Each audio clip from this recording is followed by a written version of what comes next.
So now we are going to the first panel discussion. As we talk about the mobile games, the new paradigm for digital advertising.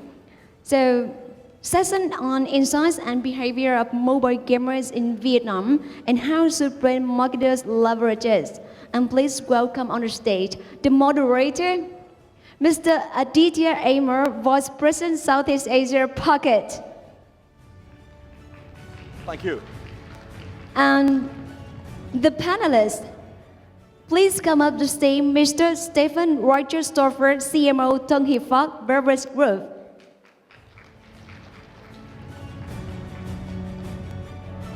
And please come up to stage, Mrs. Nguyễn Ngọc Bích Hạnh, Media Manager, Heineken Vietnam. And the last one, Welcome. Mr. Trung Huỳnh, Digital Director, The Coffee House. I think you could sit down. I'll just present some slides and I'll join you guys. So the stage is yours. Thank you. Morning, ladies and gentlemen. My name is Aditya. While I'll get my guests to settle into their warm, cushy seats, I'll just take you through some slides. But before I start with those slides, I just wanted to have a show of hands. How many of you here are carrying a mobile device? Come on, everybody's carrying a mobile device. How many of you are carrying a mobile device? Thank you. Yeah, so the audience is still alive. How many of you are gamers? I see some hands there. Oh, I see more hands than people carrying mobile devices. How many of you play games on mobile devices? So I see a few of them. Last question before I start my slides.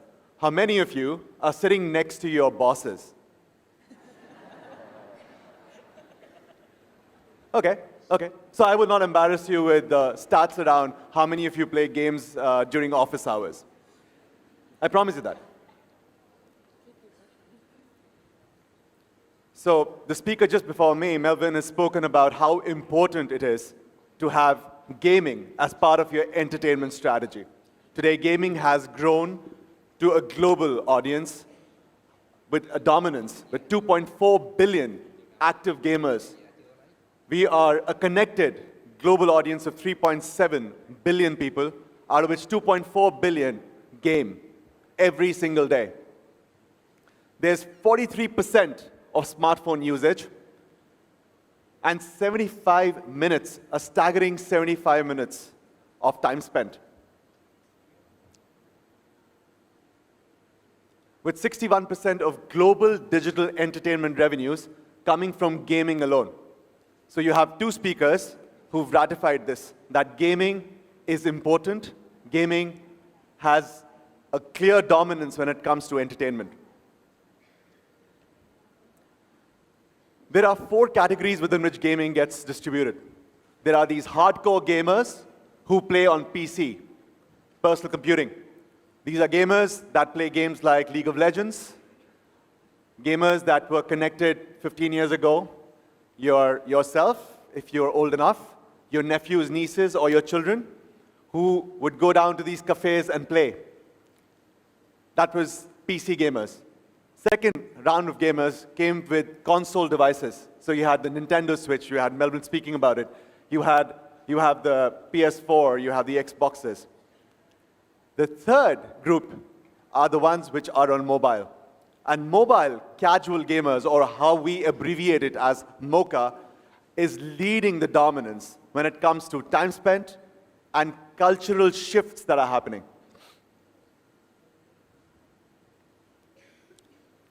60% of mobile gamers prefer casual games. Now, what are these casual games? These are games that you would probably open up to play with in the morning, in the afternoon, in the evening, when you're taking a coffee break, the ones who smoke who take a smoke break, people when you're ride-hailing, when you're waiting on stations, people dip into these games. Games vary from FIFA, NBA, cutting the rope, Fruit Ninja, Temple Run, Candy Crush Saga, all of these and multitudes more form the mobile casual gaming ecosystem. there is a myth, and the myth is women don't play. How many women out here play mobile games? Thank you for the show of hands. There's no woman out here who plays. This side. Okay, a few hands there. 1 in 2 gamers today are women. And 1 in 2 gamers are casual gamers. There's a 50% increase that has happened in gaming revenues in the last 3 years. The speaker just before me, I don't know if he gave the number. I was getting booted up. The global box office today sits at about 42 billion US dollars. It grew by 5% in the last 3 years. The number was about $39 billion 3 years ago. Can anybody guess where did gaming sit 3 years ago? While it grew by 50%, and percentages can be very misleading, but where do you think gaming was? How many of you would think it was higher than global box office? 3 years ago? Nobody? How many of you think it was same as global box office? Oh, no show of hands again. Okay. It was 3 times the global box office 3 years ago at 92 billion US dollars. As it sits today, it's at 142 billion dollars. That's the size of gaming industry, guys. There's also this thing about, gamers are not my audience. For most marketeers here, you would feel gamers don't spend. Gamers don't invest. But we have found with data, and there's reams and reams of it, that gamers are the ones who are most likely to spend. The highest propensity to spend comes from gamers. Let's quickly talk about the power of mobile gaming in Vietnam. 35 million gamers. 80% top mobile apps are games. So in a month, if there are 100 apps that are downloaded by consumers in Vietnam, 80 of those apps are games. 7 of 10 mobile games played are casual games. There's a huge phenomenon that we all speak about today, esports. And esports also has legs on mobile games. That part is called multiplayer gaming. Games like PUBG, Mobile Legends, Fortnite, Free Fire. There are people who are playing these games, and these games are getting popular. But still, 70% of gaming audiences sit on mobile devices. We ran a survey with one of the companies situated out of Vietnam. I've asked you there, called Decision Labs. And we did some numbers down just to understand male and female behavior of mobile gamers. You can very clearly see that females under 30 minutes of session time lead. Frequency of play, it's almost equal. So women do play, and they play frequently during the day. And in terms of genre, you would see that while action is popular amongst male, you have puzzle and arcade, which is popular amongst women. And most importantly, for all those brands who are trying to reach mums, again a myth that mums don't have time to play. This is the session time that they have, frequency of playing, preferred game genres, and preferred locations.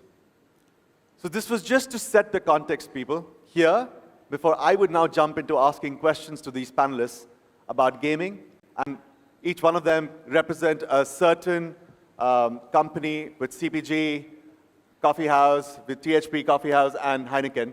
I would basically be talking about certain issues around brand safety, understanding the behavior of gamers, what are the idiosyncrasies or peculiarities of audiences and how they consume content in Vietnam. You can pass on the microphones, yes. First of all, thank you very much for joining us. Thank you for being here. Stefan, I'll start with you. Do you game? Well, actually, I'm a very traditional old-school gamer. I used to grow up with FIFA, Formula 1, Gran Turismo, and I think NBA. But those were all console games. For me, the mobile screen is a bit small, to be honest. All right. What do you think are the challenges that you currently face? reaching out to your consumer? Is it about reach? Is it about relevance?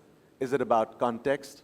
And given that as your tenets, how important is brand safety for you and for your brands? Okay, that's two questions. I think, first of all, when you look at the numbers, I don't think anybody needs to be convinced that gaming or gamers as an audience is a very large amount of people in Vietnam. So we try to be present within the gaming community. For us, the critical part, of course, is as for every brand to identify what's the relevance that your brands have for that audience. Yep. Specifically in THP case, we have energy drinks in our portfolio. So there is a usage occasion which is highly relevant for gamers. So we have more of a portfolio focus on our energy drinks. On our energy drinks. And your second question about brand safety, I would play back the question to you. I mean, we had a conversation about brand safety not so long ago.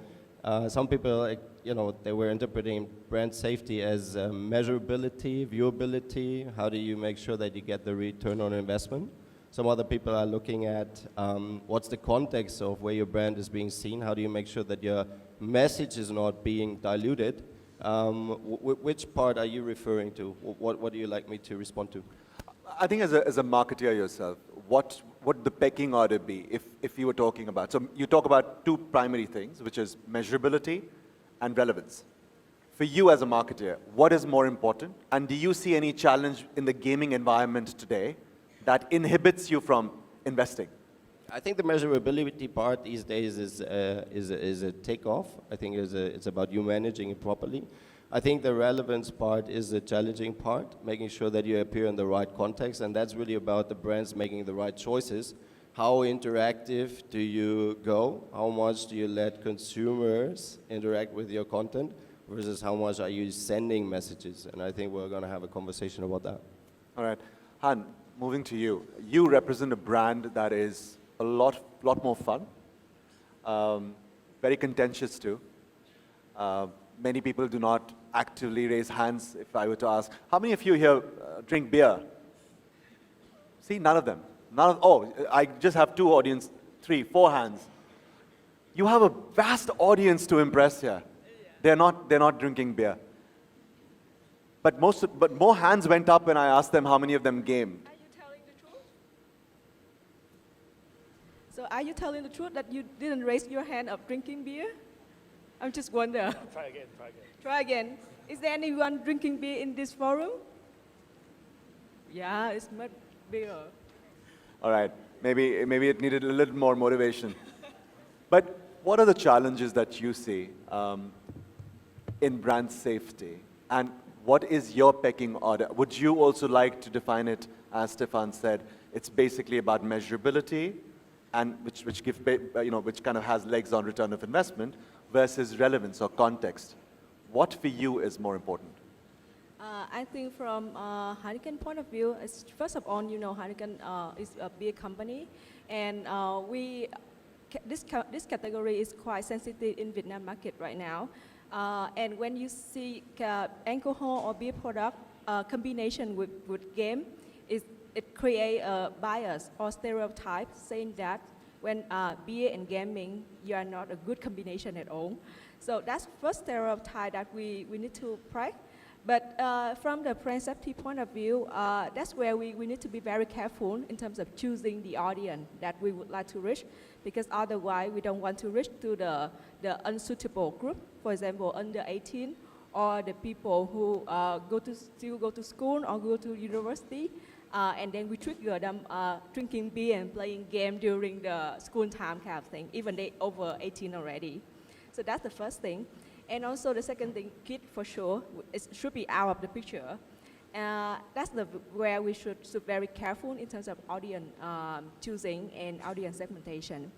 And the second point is about the placement. So we don't want to put out at nearby the content that really kind of dangerous or violence game or killing game kind of thing, because it will impact the premium positioning as well as the message that we would like to convey to the consumer. We don't want to let the consumer think that, okay, when you drink beer, you will have more power to do something beyond the normal.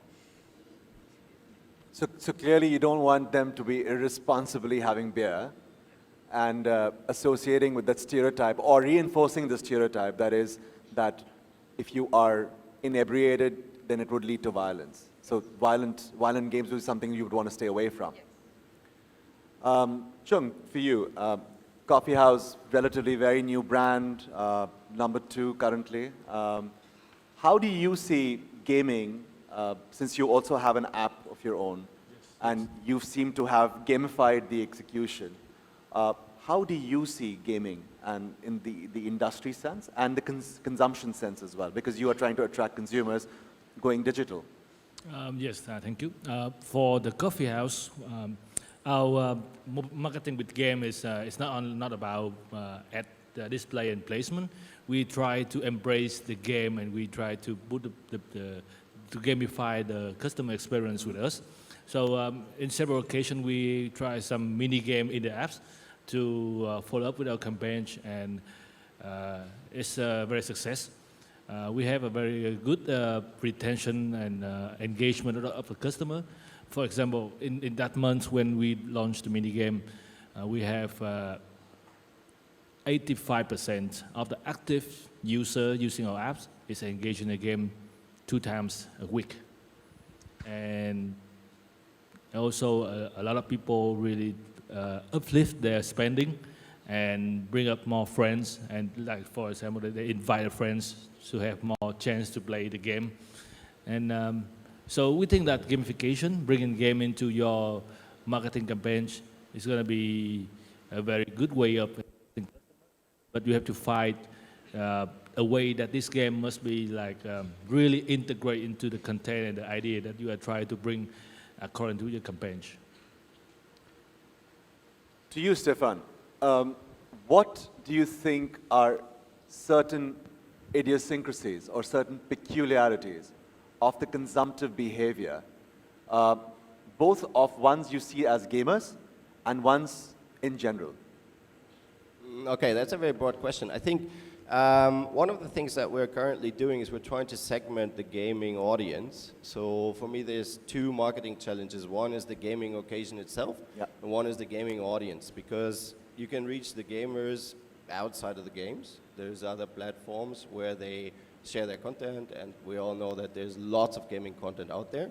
So for us as a company, we're really at the moment on the journey to understand better who are the people that are interesting to us for each of the brands, how do we segment the audience, and then in the second step, what is the touch points where we want to reach them?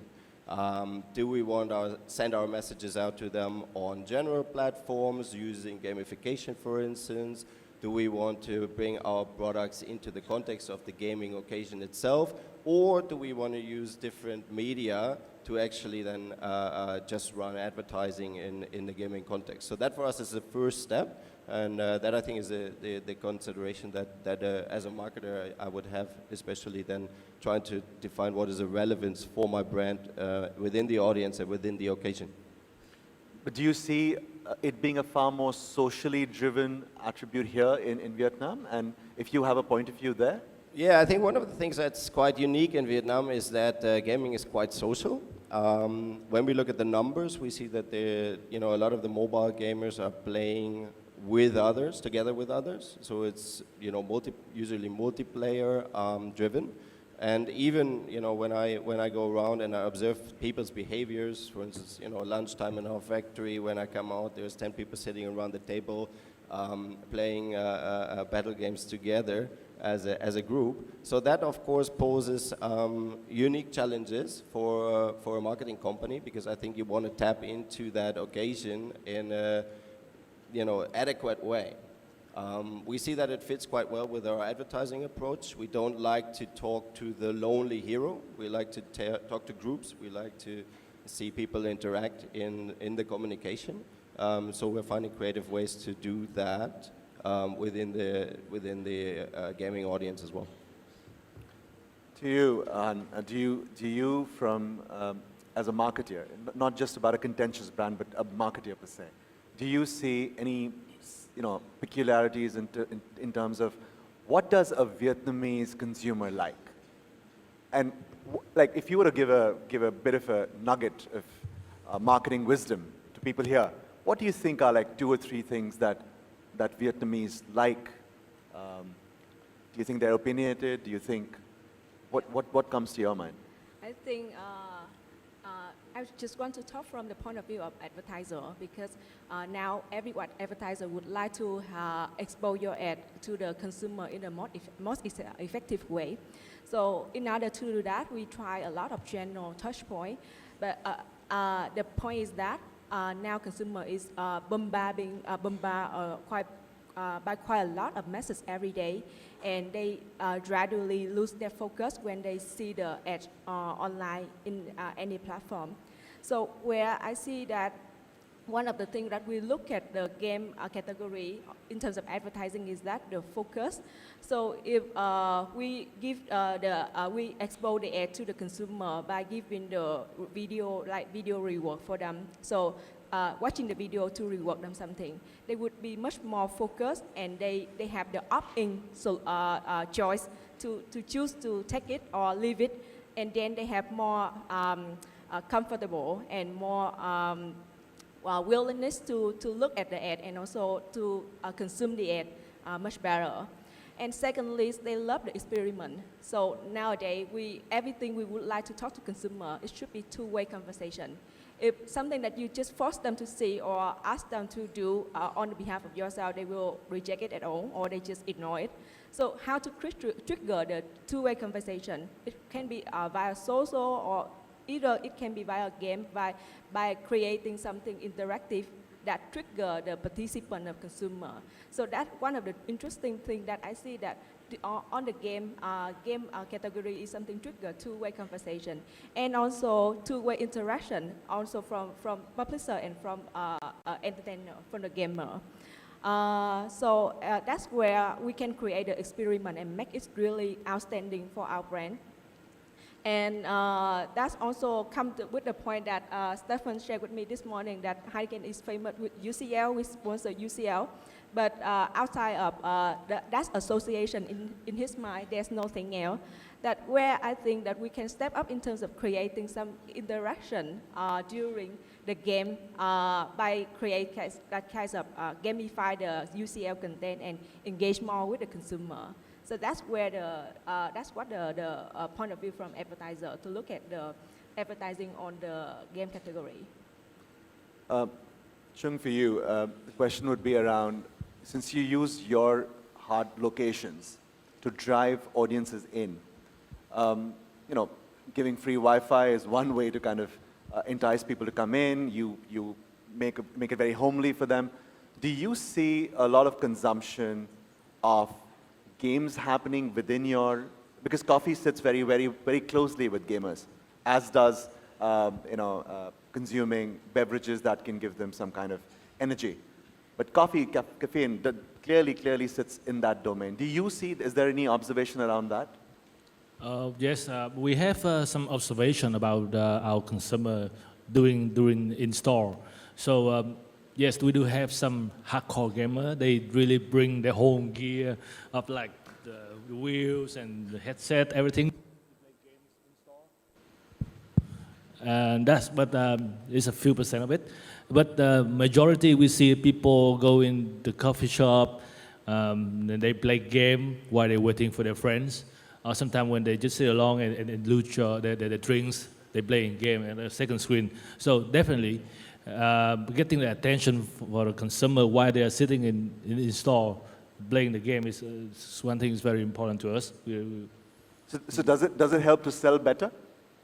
Not really selling better, but like for like Starbucks, they have their digital content network. So maybe we're gonna think about have them spending their time on our content with like the game content in our system, then using some kind of other games in their free time during the sitting at a coffee shop.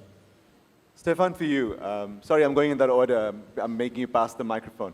But today, understanding audience. So it's a little bit more definitive today in terms of your marketing journey. Understanding audience has become a basic hygiene. It is paramount to understand who you are trying to reach out to as an audience. In your discussions with your media agencies, and I have a lot of media agency friends sitting out here, what would you want them to come up with? Do you see them actively coming up with gaming as a conduit to reach your audience? And if they're not, what would you like to see more? I think we are looking at gamers for two reasons.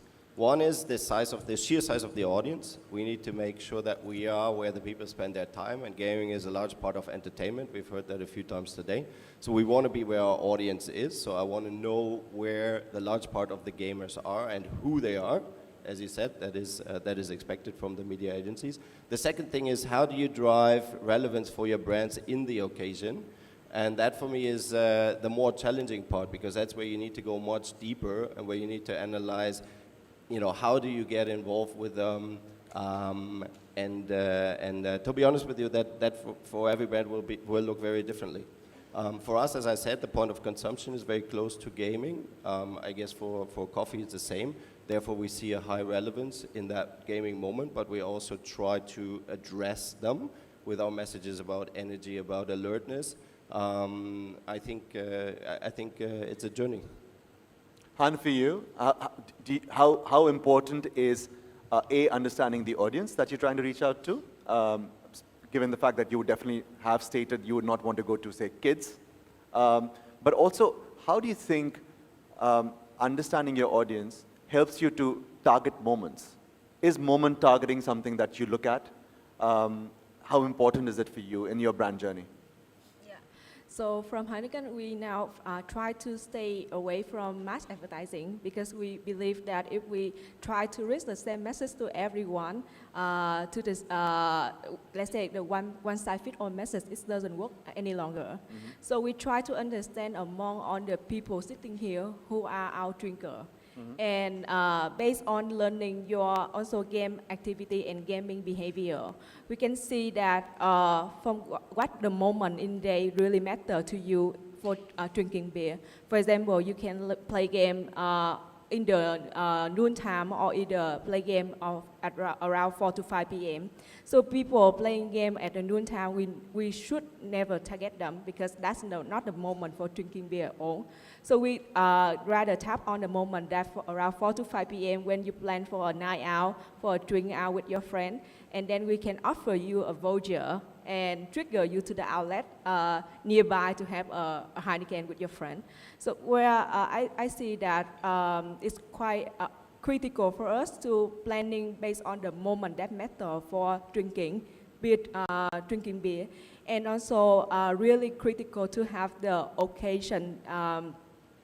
Location-based solution, location-based understanding. For example, we also want to target you when you are at the outlet, or if you are playing game at home, we can customize the offer that can lend you to online buying beer, let's say Twinkie or e-commerce, rather than just drive you to the nearby outlet, because we know that the moment you stay at home, you lean back, it's quite hard to convert you or drive you to the outlet. So it takes a lot of effort. So rather we offer you something much more convenient, and it's much better to trigger the conversion of purchase. How about you, Chung? I mean, when you look at it from changing the way coffee companies or coffee corporates in Vietnam currently work, and digitizing and transforming that entire journey, how important do you think understanding moments around festive, moments around micro moments in a person's life? Yes, it's important as well, because we've been spending a lot on understanding our customer data, and one of the key factors is that we try to see the occasion, what we call this occasion in our system, that the occasion when they visit our store during the morning, or they just going to the store to refresh, or for socialize with friends, and those kind of occasion. We trying to analyze, and we see that segmentize the customer based on their consumption occasion. This help us better to deliver the right message and the right offer to our customer. Mm-hmm. So yes, consumption and behavior like if they are looking for fresh, or if they just want to stay awake for buy a coffee, or they don't care about the drinks. They just want to find a location to sit with their friends, and that's also a behavior that we also try to understand during our customer segmentation. And I think with the gamification data, it helps us to enrich the data and target the customer more accurate. Well, I think we've come to the end, almost the end of this panel. We have a couple of more minutes as I can look at the timer. Any questions that an audience may want to pose to any of the panelists? Anything around gaming that you see interests you, entices you? If not, then I have one last question for them. But if there's any show of hands on people who would want to ask any question around gaming? Well, then I have one for you. Is there one? Yes. Hi. Can someone pass the microphone?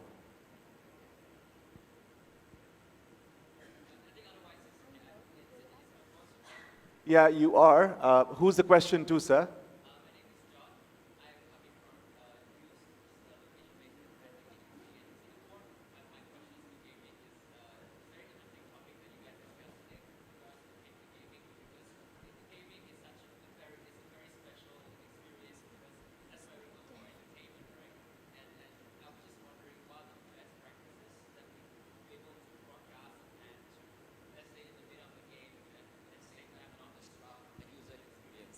What is in your opinion? So if I got your question correct, maybe you could just succinctly repeat it, please, for the audience.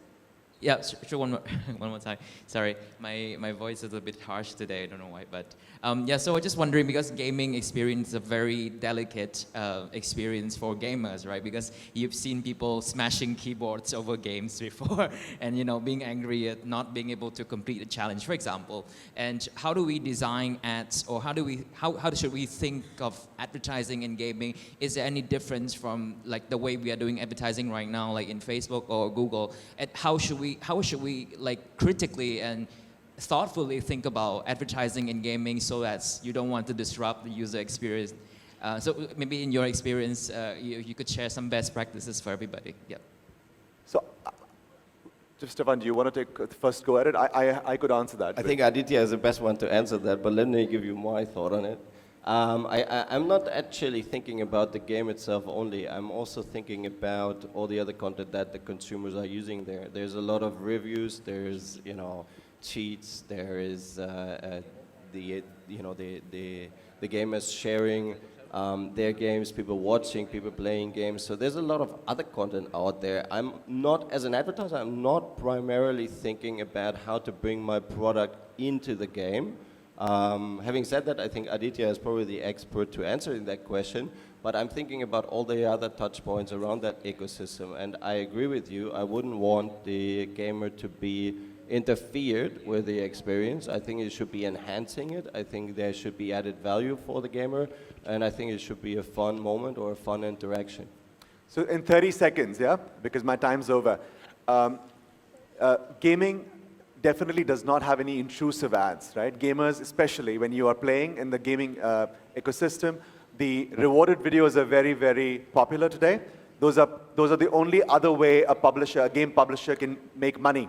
So either you have people who are purchasing in-app, or the ones who end up watching, say, a video. But there's a clear reward that is there. So there is no intrusion that happens. It's very, very different fundamentally from the way you invest on, say, any of the social media platforms, because each of those platforms have an intrusive ad unit, which does not happen in gaming. But you could meet me outside somewhere, and I could tell you all the other best practices. Yeah.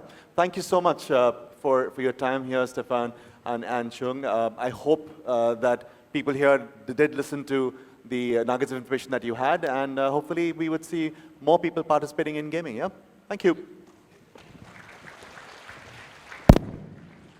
Thank you so much.